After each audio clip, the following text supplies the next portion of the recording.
Bismillahirrahmanirrahim. Alhamdulillah wassalatu wassalamu ala Rasulillah Nabiyyina Muhammad ibn Abdullah wa ala alihi wa sahbihi ajma'in wa ba'da. Tanya jawab pagi Ahad 31 Oktober 2021 bersamaan dengan 24 Rabiul Awal 1443. Ini adalah merupakan siri yang ke-44. Soalan yang pertama, tanda kita bersyukur kepada Allah iaitu tidak miss melakukan solat duha. Betul ke pandangan ini? Jadi ada orang kata, ada orang alim kata. Masya Allah. Baguslah tu kalau dengar orang alim kata tu, maknanya dia belajar lah tu kan. Kita kata Alhamdulillah tuan-tuan dan puan-puan, dalam masalah solat duha ni kita dah baca panjang dah. Sebuah hadis Nabi yang sahih dari Abi Dzar radhiyallahu anhu anin Nabi sallallahu alaihi wasallam. Dari Nabi. Nabi kita bersabda, yusbihu ala kulli sulama min ahadikum sadaqah. Pagi-pagi kita ni ada sedekah. Setiap sendi kita tu ada sedekah. Tanda syukur kepada Allah Azza wa Jalla. Setiap kali kita bertasbih, sedekah. Tahmid, sedekah. Tahlil, sedekah. Takbir, sedekah. Suruh orang buat baik, sedekah. Larang orang buat mungkar, sedekah.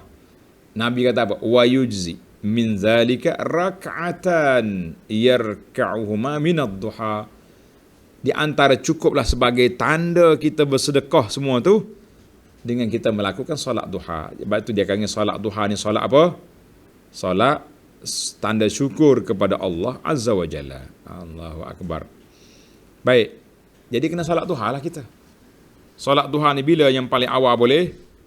Paling awal kita boleh solat apabila selesai tamatnya waktu larangan.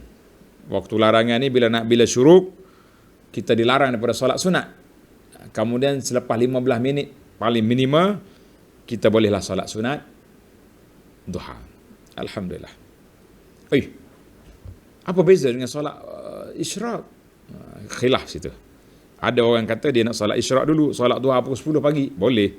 Tapi kalau kita 10 pagi kita sibuk kelang kabut nak pergi berjabat, kita solat sekarang. Boleh je. Soalan yang kedua, apa mukjizat bahasa Al-Quran? Dalam ayat 89 surah Al-Baqarah, iaitu kalimah min qablu. Ini orang mengaji Arab ni, cara soalan ni. Mengapa qablu berbaris dhammah, tidak berbaris kasrah? Sepatutnya min qabli. Selepas daripada huruf jar tu biasanya kalau mari min qabli. Kenapa dia jadi min qablu, min ba'du? Sama juga, min qablu, min ba'du. Dalam ayat Quran kata, walamma ja'ahum kitabun min 'indillahi musaddiqun lima ma'ahum wa kanu min qablu. Tidak min qabli. Jadi saya jawab ringkaslah, ni bahasa nahwu ni. Kata di para ulama lughah, min qablu min huruf jar. Qablu tu ismun mabniyun ala dhammi. Satu isim yang dibina, mana diletak di atas lafaz dia di baris depan. Fi mahalli jarrin bi harfil jarri. Sebab apa? Dibina tu sebab dia terputus daripada kembar dia. Dia sebenarnya dia ada gini. Asal kalimah itu min qabli zalik. Min qabli zalik. Tapi oleh kerana tak ada zalika, jadi min qablu, min ba'du. Itu bahasa nahwu lah.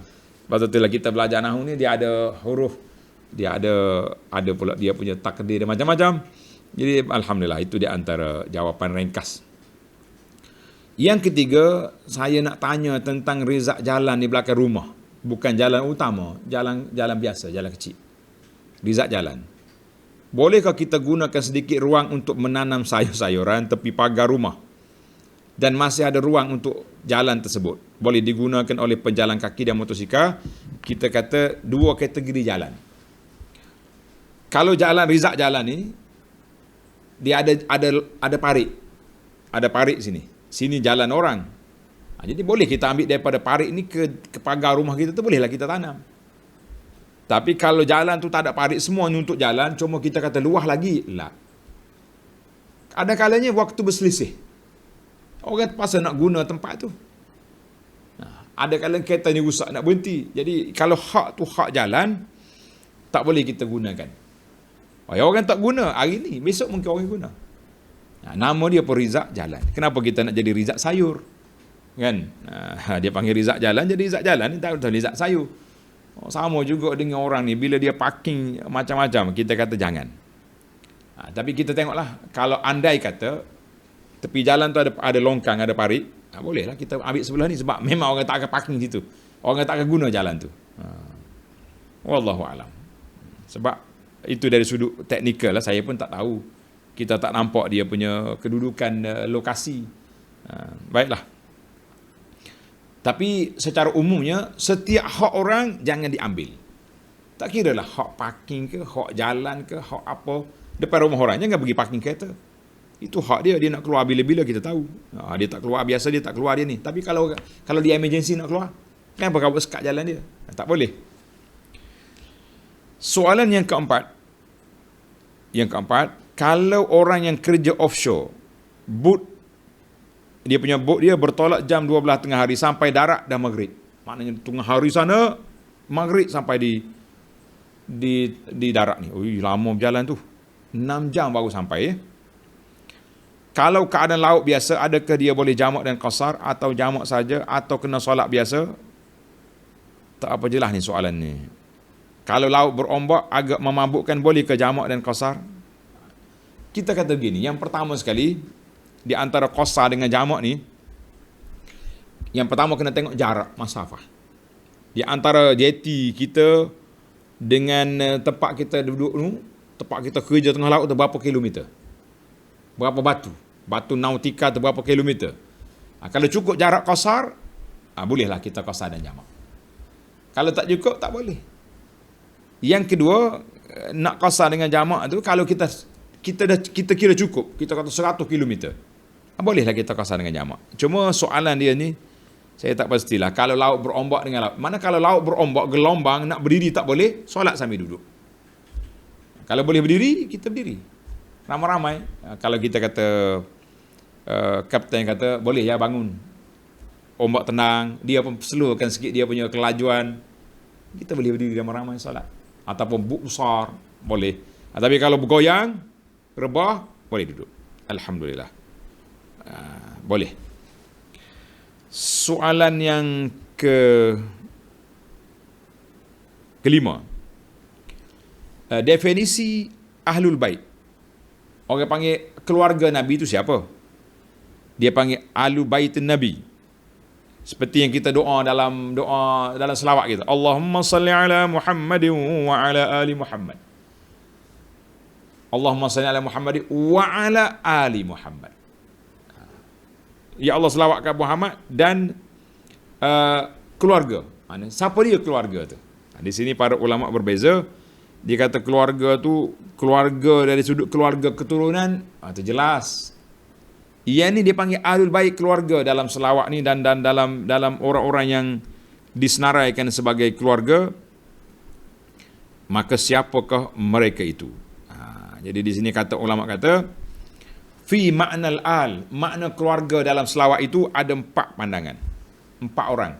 Yang pertama, iaitu orang-orang yang haram mengambil sedekah. Iaitulah Bani Hashim, Bani Abdul Muttalib yang beriman. Kalau hak tak beriman, tak kira tu. Yang kedua, termasuk juga azwajuhu wa dzurriyyatuhu. Isteri-isteri Ummahatul Mukminin dan zuriat Nabi. Ada yang mengatakan kullu mu'minin taqiyyin, semua orang mukmin yang beriman termasuk dalam alun Nabi, dalam selawat, bukan dalam keturunan. Ada yang mengatakan atba'hu ala dinihi, pengikut-pengikut agama dia. Jadi dalam Imam Nawawi rahimahullah ta'ala, contohnya dalam kitab dia ni, dia sebut alun Nabi dalam selawat, iaitulah orang beriman kepada Allah. Ini saya sebut dalam kitab ni. dalam kitab Mu'minatul Musalli ni, ketika sampai ke bacaan selawat, bacaan selawat ke atas Nabi sallallahu alaihi wasallam, maka kita kata siapa ke alun Nabi, siapa ke keluarga Nabi itu, ataupun di awal lagi, di peringkat dia mula-mula lagi, wa ala alihi itu, wa ala alihi, dan di atas keluarga Nabi sallallahu alaihi wasallam. Maka para ulama mengatakan, ni tengok dalam kitab ni ada jawapannya. Awal mukaddimah di muka surat 5.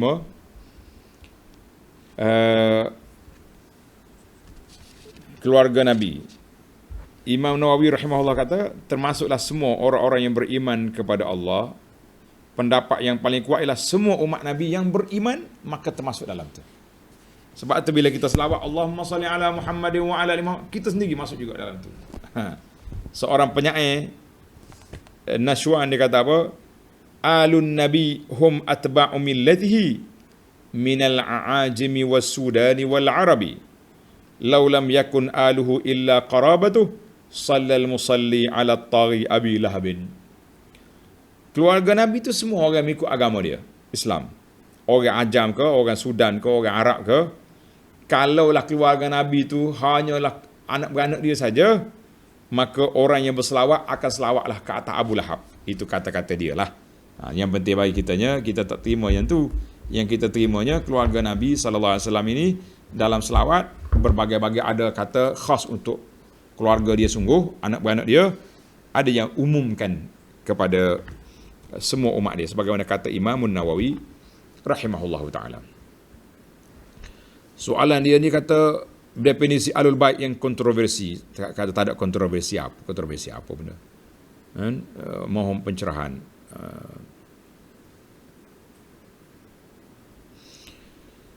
Tapi kalau keluarga Nabi yang kata alul bait tu, itu kena tengok keturunan nasab dia daripada Fatimah. Ada ke masih ada lagi hari ni? Ramai. Apa ni, syekh-syekh kita, habib-habib yang mengaku keturunan Nabi. Betul tak betul? Itu kena tanya mereka.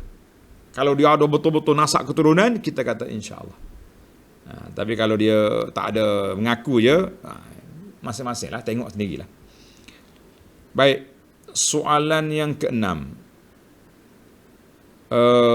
Masalah zakat. Sebelum ini saya bayar zakat di majlis agama pada bulan Disember setiap tahun, sekaligus.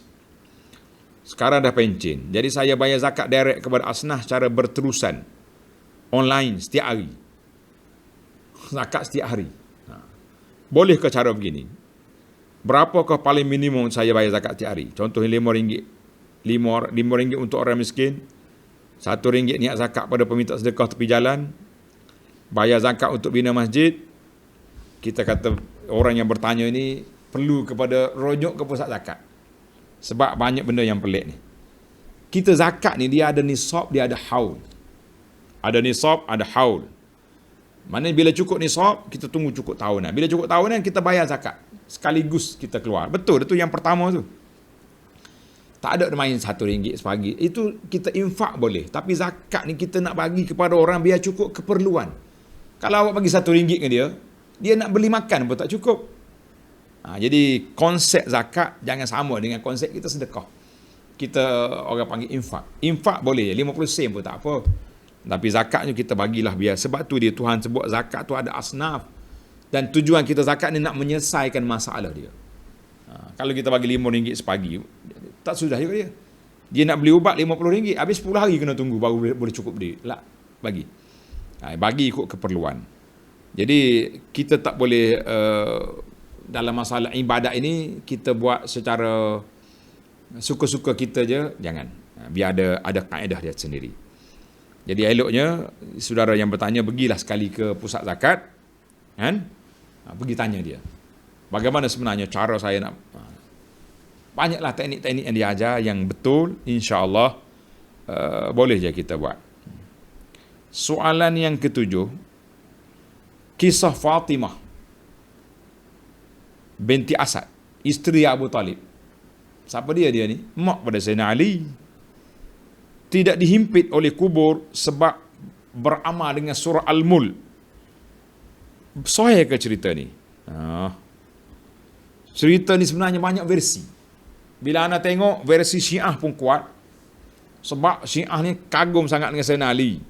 Sampai dia kata Nabi waktu turunkan jenazah Fatimah binti Asad ni, makcik dia ni, Nabi tidur dalam tu, dalam lahak tu, supaya malaikat betul muka nakir tak mari. Bekas Nabi duduk situ. Allah, kita kata macam-macam cerita. Puas Syiah ni kalau baca cerita dia, pening kita macam mana dia mikir kita tahu. Tapi ada hadis yang diriwayat oleh Abdullah bin Abbas. Ketika matinya Fatimah, Ummu Ali, katanya Nabi kita pakaikan baju dia. Nabi kita duduk dalam kubur dia. Jadi hadis ini riwayat At-Tabarani, Abu Nuaim, kata di para ulama hadis terlalu lemah, dhaifun jiddan, memang tak boleh pakailah dia punya sanad. Jadi kita kata hadis ini bukan zakat dhaif, tapi terlalu lemah, maknanya tak boleh dijadikan hujah. Cukuplah kalau kita nak baca dengan surah Al-Mulk, nak selamatkan daripada azab kubur itu dengan hadis-hadis surah Al-Mulk yang sudah kita baca. Alhamdulillah. Tak perlu cari cerita pelik macam ni. Baik, soalan yang ke-8. Tata cara bahasa ketika berdoa. Macam mana kita nak bahasa doa tu macam mana? Ada orang kata kalau nak minta, jangan minta ya Allah kau berilah kepadaku sekian-sekian. Habis ya Allah kurniakanlah kepadaku. Beri dengan kurnia. Sebenarnya sebab dia kata kalau minta dengan beri, Tuhan beri, kita kena uji. Kalau kurnia baru tak uji. Betul ke ni bahasa ni? Menarik juga ni kan. Satu lagi bahasa doa, kenapa kita cakap dengan orang tak cakap mu aku? Cakap dengan ayah kita, ayah, pak, mu beli aku makan. Boleh tak? Tak boleh. Tapi kenapa dalam doa ya Allah hanya padamu aku memohon, anugerahlah kepadaku ya Allah, kepadamu aku minta ampun. Kenapa kita guna mu aku dalam bahasa? Payah juga ni kalau nak kira ni. Tuan-tuan, dia sebenarnya bahasa ni penggunaan tu. Kita tengok uruf kepada keadaan. Dia asalnya doa Allahumma a'tini, ya Allah berilah kepadaku. Sama ada kita terjemah dengan berilah ataupun anugerahlah. Apa lagi kita nak kata, murah hatilah beri kepada aku. Boleh je, itu bahasa. Tak ada pula bila kata beri kepada aku kita kena uji, anugerah kepada aku tidak kena uji. Ini bahasa penggunaan. Macam juga bahasa doa, ya Allah aku mohon padamu. Dalam bahasa Arab dua ya, ana anta. Apa ni dalam doa kita, dalam doa yang kita baca Allahumma anta rabbi wa ana abduk. Ya Allah, anta, engkau, mu, awak, you, wa ana, saya, aku, amba, kawan, boleh belaka. Dia Arab dua ya terjemah, ana, anta. Ataupun dalam bahasa dhamir ni, ka, angka, ilaika, anni. Dalam bahasa orang putih IU ya. Tengok terjemahan Inggeris lagi senang. Tak selarut dah. IU jadilah dua-dua. Jadi bahasa Melayu ni dia ada seni doa. Ada orang kata sebab kita guna aku denganmu ni dengan Allah Taala, iaitulah bahasa yang paling rapat. Orang paling rapat yang kita boleh cakap akumu. Ya Allah berilah kepadaku, berilah kepadamu. Kalau kata ya Allah berilah kepada saya, jadi lambat. Wallahu alam, itu dia panggil kesenian bahasa. Kalau bahasa yang digunakan oleh orang bahawa itu menunjukkan satu kesenian doa, tak salah, tidak jadi kesalahan. Menarik juga ni, dia panggil bahasa doa kan. Baiklah, yang pentingnya kita kena doa yang baik-baik, jangan doa yang pelik-pelik. Sebagaimana kata Abbas, pak saudara Nabi, dia kata ya Rasulullah ajarkan kepadaku suatu perkataan aku nak minta, as'alullah ta'ala, aku nak minta dengan Allah. Nabi tak ajar panjang-panjang. Nabi kata salullahal afiyah, meminta keselamatan, kesejahteraan, sepatah ya. Duk 3 berapa hari aku pergi pula, ya Rasulullah ajarkan saya cara nak memohon dengan Allah Azza wa Jalla. Nabi kata ya ammi, ya Abbas, ya ammi, hei Abbas, hei pak saudara Nabi, salullahal afiyah fid dunya wal akhirah, mintalah yang afiat, kebaikan dunia di akhirat. Hadis ini sahih dalam Tirmizi dan Ahmad. Kita kata alhamdulillah, mintalah yang baik-baik. Allah sendiri ajar kepada kita meminta dua perkara. Rabbana atina fid dunya hasanah wa fil akhirati hasanah. Dua-dua minta. Wa qina azabannar. Soalan yang seterusnya, soalan yang ke-9. Sekarang ini satu trend lelaki simpan janggut panjang. Panjang janggut dia, ada setengah kena ikat janggut ni. Ikat dengan getah supaya tak terbang. Apa hukumnya? Sekian. Oh, ini bukan fenomena sebenarnya. Hukum simpan janggut ni khilaf di antara ulama dua. Khilaf di antara yang mengatakan haram dengan makruh.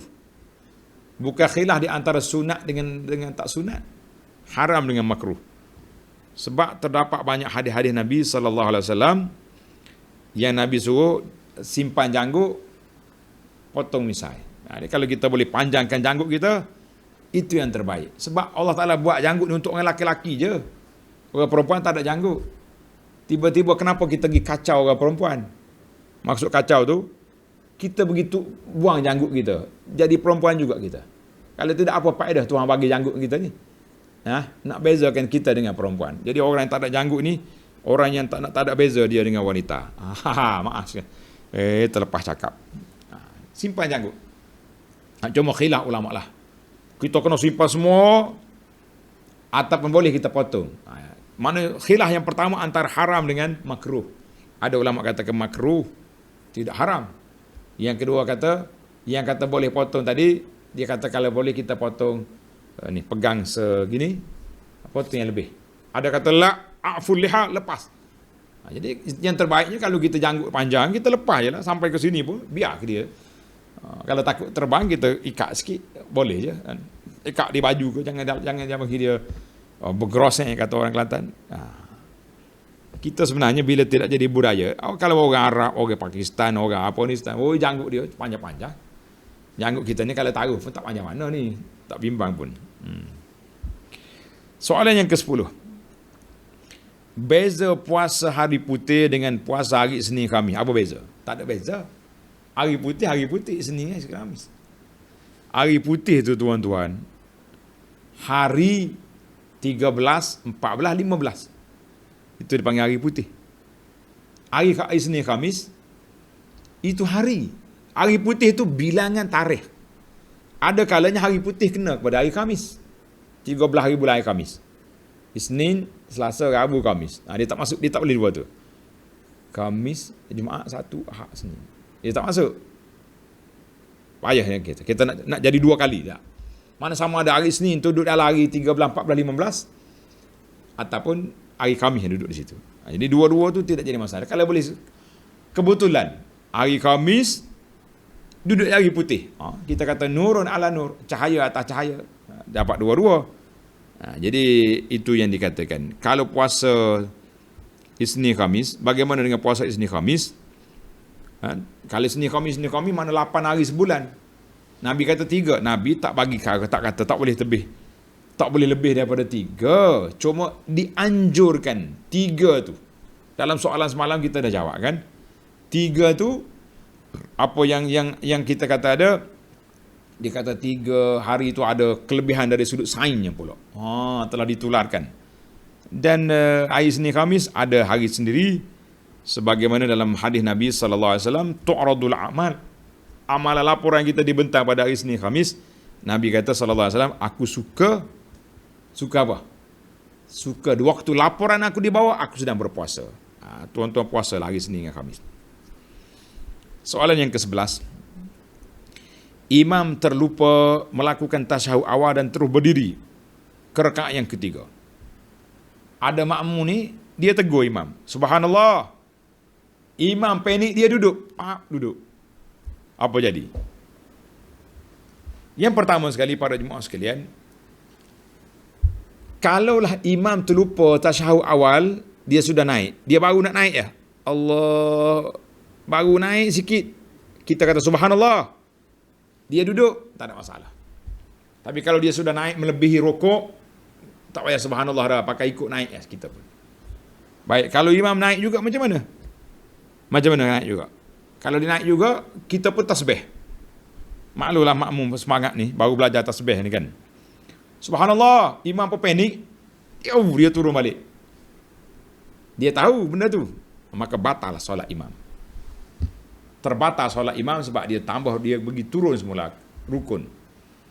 Jadi apa bagaimana dengan makmum? Jadi imam batal, terputuslah kita dengan dia. Sudah mufarakah kita, terpisahlah kita dengan imam. Sebab kita tak ikut dia. Wallahu a'lam. Jadi kena ambil perhatian para jemaah di sini. Kalau berlaku kes macam ni, jangan ditasbih kalau imam dah bangkit. Nanti dia panik, dia turun balik. Habis, kita semua makmum ikut imam bangun, tinggalkan tasyahud awal.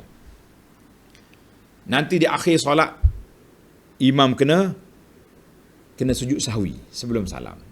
Itu je dia punya cover, tutup balik dia punya yang tertinggal tasyahud awal tadi. Soalan yang ke-12, apakah syarat yang menyebabkan kena sujud sahwi?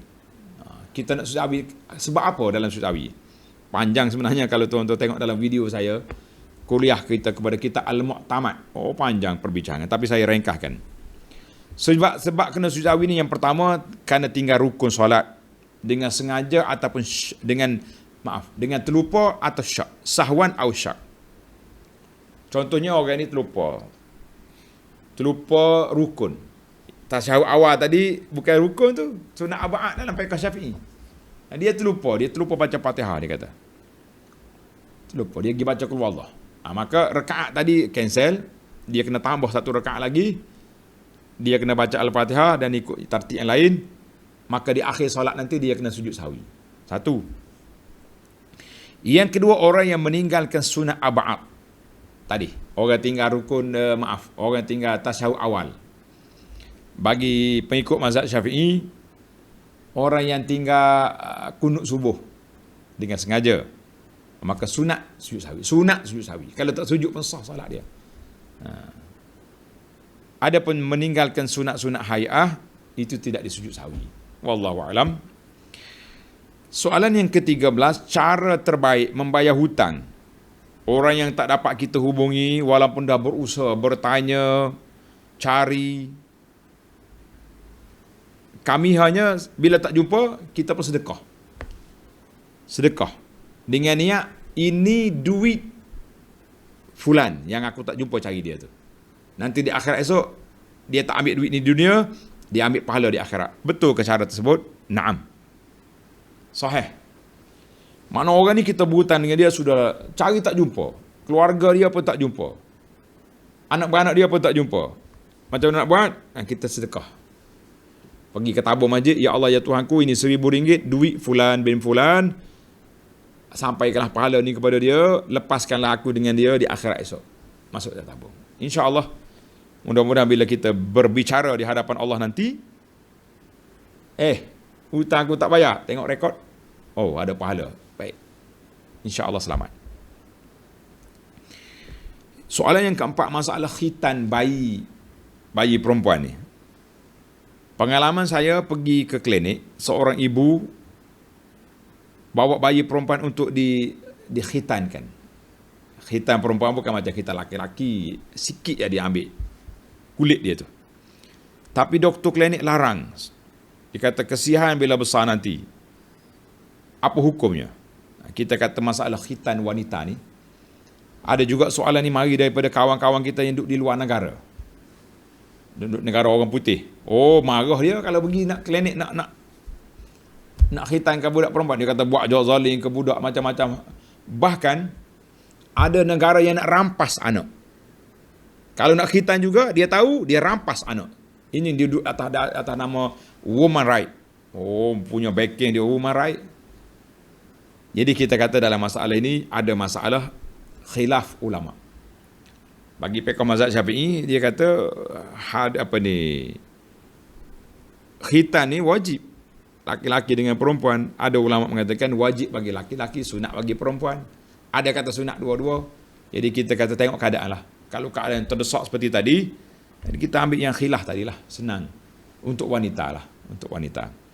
Yang laki-laki rasanya tak ada orang larang. Kan? Tak ada orang larang, insya-Allah. Jadi tak usah duk kelahi dengan doktor lah. Doktor klinik ni tak bagi, cari klinik lain. Mudah ya. Soalan yang ke-15. Adakah bulan Islam yang tak dibenarkan berpuasa sunat hari Isnin dan Khamis? Ada. Kita ni tuan-tuan, hari yang tidak dibenarkan berpuasa ni 2 hari raya dengan 3 hari tasyrik. Hari raya Adha, raya puasa, raya fitrah dengan raya haji. Kalau kebetulan hari raya tu hari Isnin, tak boleh kita puasa. Kebetulan hari Khamis, tak boleh puasa hari itu. Walaupun hari Khamis, sebab dia hari raya. Ataupun terkena kepada 3 hari tasyrik. Hari tasyrik ni hari 11, 12, 13 bulan Zulhijjah. Itu dia panggil hari tasyrik. Maka ini juga tak boleh kita berpuasa. Dia panggil hari yang dilarang berpuasa padanya.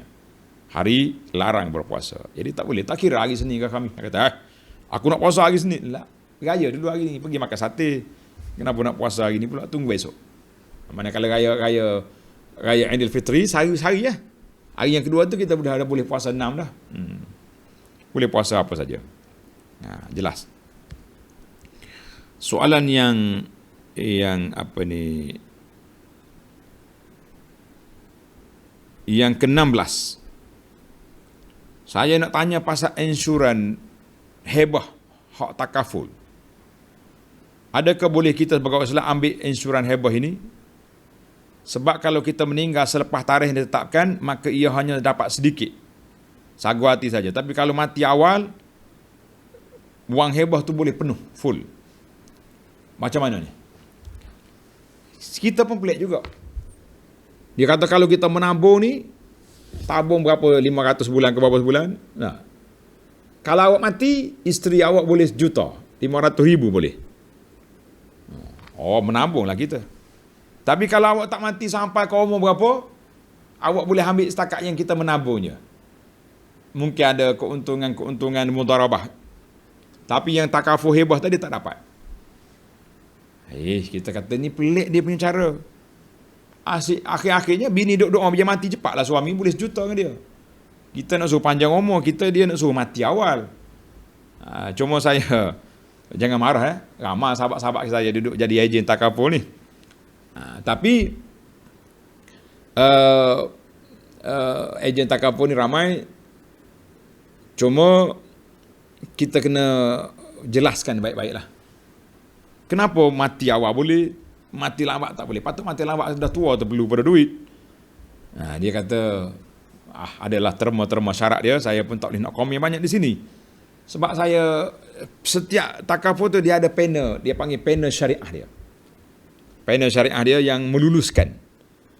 Tuan atau puan yang bertanya ni tanya kepada ejen takaful tu siapa panel syariah awak dan apakah hujah yang dia buat untuk nak jawab persoalan ini. Anda tak boleh jawab, saya timbulkan panel syariah dan tak pandai pula saya nak jawab bagi pihak mereka. Cuma kita pun kadang-kadang pening juga. Orang takaful ni dia suka nak matikan suami awal, baru bini boleh duit banyak. Masalah. Dia kalau cakap kita mati je. Kalau tuang bayar ni mati je bini boleh sekian-sekian. Ni boleh sekian. Habis kalau aku tak mati, panjang umur, tuang boleh ambil sekian je boleh. Aku lagi tua lagi perlu pada duit. Nak sedekah, nak wakaf, nak apa, kenapa pula bila mati tua tak dapat? Jadi kawan-kawan kita ejen takaful janganlah suka nak mati-matikan orang awal. Biarlah dia panjang umur, bagilah insentif yang baik, panjang umur pun boleh, mati awal pun boleh, barulah kita kata senang. Ni tidak kadang-kadang orang tua tu panjang umur pula. Panjang umur pula orang tua. Setahun lagi tempoh nak habis ni. Cukup umur ni, tak mati, tak dapatlah duit juta yang ditawarkan kepada isteri. Jadi isteri pun ya Allah 6 bulan lagi ya Rabbi mati pakcik ni ya Allah, aku nak dapat sejuta. Naya. Ingat baik.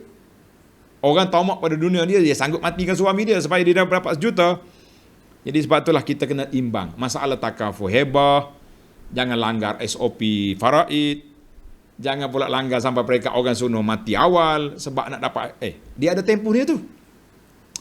Bini dia tengok, pak cik ni nampak macam banyak dengan penyakit ni. Musim-musim Covid ni, kalau kena Covid kan mati, dapatlah 1 juta. Kalau tak kena Covid, rugi aku.